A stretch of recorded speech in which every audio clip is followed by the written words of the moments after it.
یا ایھا الذین آمنوا کونوا انصار اللہ، اے ایمان کے دعوے داروں اللہ کے مددگار بنو۔ کیوں؟ اس کا انالیسس کیجئے۔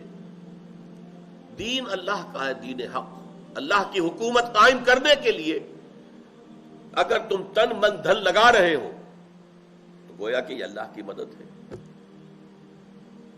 کسی شخص، کسی بڑے سردار کی بادشاہی قائم کرنے کے لیے جو اس کے ساتھی ہوتے تھے وہ اس کے مددگار ہوتے تھے۔ جس نے جتنی زیادہ محنت کی، جس نے جتنی بڑی قربانی دی، اتنا ہی پھر اس کا رتبہ بلند ہوتا تھا۔ حکومت بن گئی تو اتنے ہی ان کے مناصب جو ہیں اونچے ہوں گے، ان کے مراتب اعلیٰ ہوں گے۔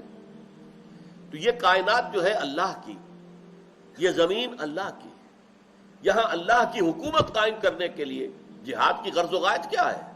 اللہ کی حکومت قائم ہو جائے۔ هو الذی ارسل رسولہ بالہدی ودین الحق لیظہرہ علی الدین کلہ، اللہ کے دین حق کو غالب کر دو پورے کے پورے تمام ادیان کے اوپر، پورے نظام زندگی پر۔ اس کے لیے جو بھی تن من دھن لگا رہے ہیں وہ اللہ کے مددگار ہیں۔